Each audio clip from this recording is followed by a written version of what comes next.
రాష్ట్రంలో ఏమైతా ఉంది? నిన్న షాద్ నగర్లో ఒక సైకో రాజ్ కుమార్ అనే ఒక సైకో ముగ్గురు పిల్లల్ని ముగ్గురు పెద్దవాళ్ళను ఆరుగురిని గొంతు కోసి చంపిండు. ఎంత బాధ అనిపిస్తుంది.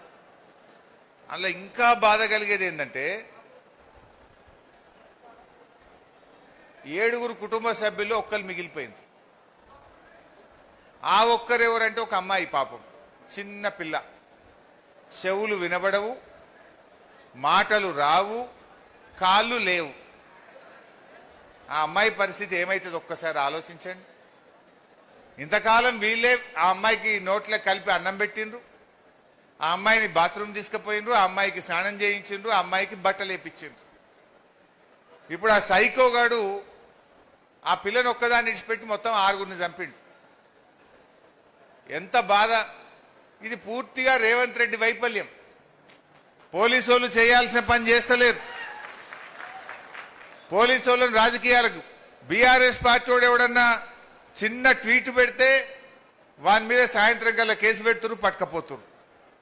మరి ఈ సైకో రాజ్ కుమారు అమ్మాయిని రేప్ చేసినాడు. మైనర్ అమ్మాయిని రేప్ చేస్తే 45 రోజుల పాటు పోలీసు వాళ్ళు ఎందుకు అరెస్ట్ చేయలేదు?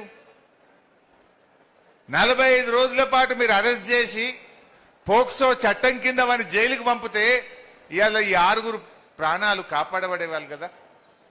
రేవంత్ రెడ్డి వచ్చినాక ఇలా ఆడపిల్లలున్న తల్లిదండ్రులు భయపడే పరిస్థితి ఏర్పడ్డది.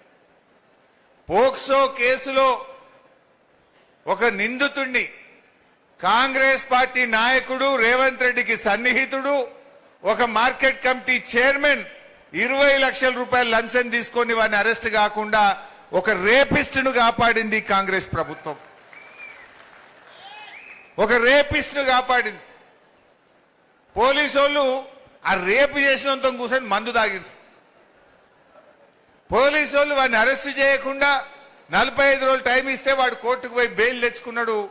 20 లక్షలు ఖర్చు పెట్టిండు, వచ్చి ఆయనతో 6గురిని ఊచకొత్త కోసిండు.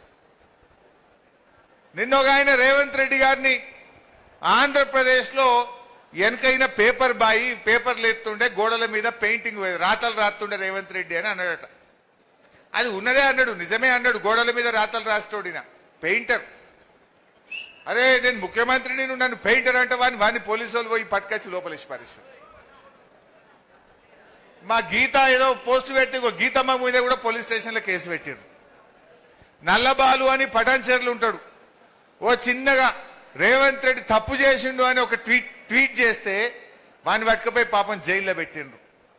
మరి రేపు చేసిన మాత్రం మంద అవుతురు పోలీసు వాళ్ళు కూర్చొని. ఇది రేవంత్ పాలన. అంటే మహిళల పట్ల, సైకోల పట్ల ఈ ప్రభుత్వం ఎంత ఉదాసీనంగా ఉందో మనం ఇలా అర్థం చేసుకోవాల్సిన అవసరం ఉంది. సెటిల్మెంట్లు పోలీసు వాళ్ళు దేనికి వాడుకుంటున్నారు? ల్యాండ్ సెటిల్మెంట్లు. ఇందాక రాంగ భూపాల్ రెడ్డి అంటుండే మా దగ్గర కూడా నారాయణఖేళ్ళ సెటిల్మెంట్లు బాగా అయిపోయినాయి అన్న. ఒకటే పోలీసు వాళ్ళు ఓవుడు, మామూలు వసూలు చేసాడట. సెటిల్మెంట్లు పెరిగిపోయినాయి. పోలీస్ వ్యవస్థను రాజకీయ కేంద్రంగా, సెటిల్మెంట్ల అడ్డాగా, ల్యాండ్ డీళ్ల కోసం వాడడం వల్ల ఇలాంటి సైకోలు ఇలా పెట్టేయకపోతా ఉన్నారు.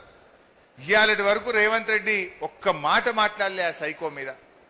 పక్క రాష్ట్ర ముఖ్యమంత్రి మాట్లాడిండు, ఇది అన్యాయం, ఇట్లా ఈ రకంగా ఆడపిల్లల్ని కోడి మెడగోసినట్టు గొంతు కోసి చంపితే ఇది చాలా బాధకరమైంది అని చెప్పి ఇవాళ పక్క రాష్ట్ర ముఖ్యమంత్రులు మాట్లాడుతున్నారు. కానీ రేవంత్ రెడ్డికి చీమ గుట్టినట్టు లేదు. అంటే పాలన గాలికి వదిలేసినటువంటి పరిస్థితి. ఇది ఇట్లా ఉన్నది. మొన్న నీళ్లు కావాలి, కరువు వచ్చిందని మేము మాట్లాడినాం. కరువు వచ్చిందా? మీకైతే మంచినీళ్ళే వస్తలేవు, సాగునీళ్ళు ఎక్కడి? మంచినీళ్ళు కూడా రానిస్తలేడు రేవంత్ రెడ్డి. ఆ సంగతి కూడా చెప్తా. కరువు వచ్చిందా రేవంత్ రెడ్డి? కన్నెపల్లిలో కట్కొత్తు అని మేమన్నాం. కట్కొత్తవా రేవంత్ రెడ్డి అంటే నీ పీకలొత్తుతా అంటుండు. అంటే అడుగుడు తప్పట.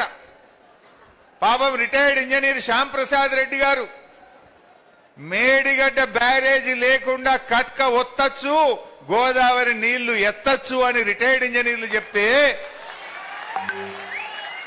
ఆయనని చెంచల్ కూడా జైల్లో పెడతా అంటాడు. ఇదా ఒక ముఖ్యమంత్రి చేయాల్సిన పని? సరే మేం చెప్తే రాజకీయం అంటివి.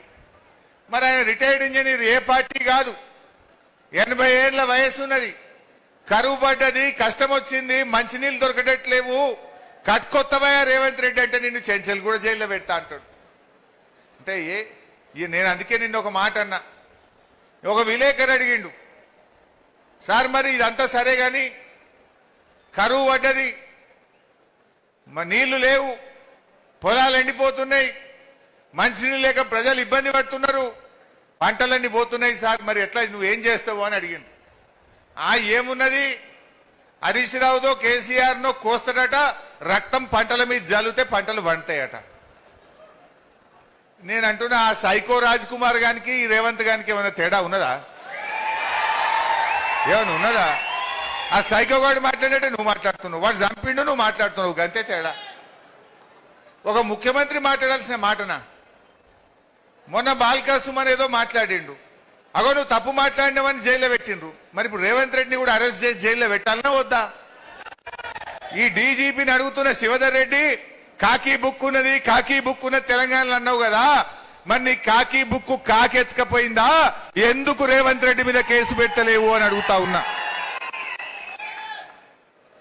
ఎవరినన్నా కోస్తా రక్తం జల్లుతా అని మాట్లాడితే ఊకుంటారా? నువ్వు మాట్లాడితే నువ్వో నేను ఎవరైనా రేవంత్ రెడ్డి కోస్తాం రక్తం తీస్తాం రేవంత్ రెడ్డి అంటే దెబ్బ మన మీద కేసు పెట్టరా? మరి ఇలా రేవంత్ రెడ్డి ఈ రకంగా మాట్లాడితే అన్ని టీవీల్లో లైవ్ వస్తే రాష్ట్ర పోలీసులు ఏమన్నా కళ్ళు మూసుకుంటున్నారా? చట్టం లేదా? హింసను ప్రేరేపించవచ్చా? ఏ వ్యక్తి అయినా సరే హింసను ప్రేరేపిస్తే, క్రిమినల్ మాటలు మాట్లాడితే, తప్పుడు మాటలు మాట్లాడితే కేసులు నమోదు చేయాల్సిందే, ఆ వ్యక్తిని వెంటనే అరెస్ట్ చేయాల్సిందే. ముఖ్యమంత్రికో న్యాయం, నారాయణ ఖేడ్లోని సామాన్య రైతుకు ఒక న్యాయం ఉండదు. అది ఎవరైనా అందరికీ ఒకే న్యాయం. మా గీతమ్మ ట్వీట్ పెట్టనే నువ్వు పోలీసు వాళ్ళని తోలినావు, మరి నువ్వు అడ్డగోలుగా ఓపెన్ గానే మాట్లాడుతున్నావు కదా, మరి నీ మీద ఎందుకు కేసు పెట్టద్దు? గీతమ్మకో న్యాయం, రేవంత్ రెడ్డికో న్యాయం ఉంటుందా? గీతమ్మ మీద కేసు పెట్టినావు, మరి రేవంత్ రెడ్డి మీద ఎందుకు కేసు పెట్టరు మిస్టర్ సివి ఆనంద్ డీజీపీ గారు అని నేను అడుగుతా ఉన్నా.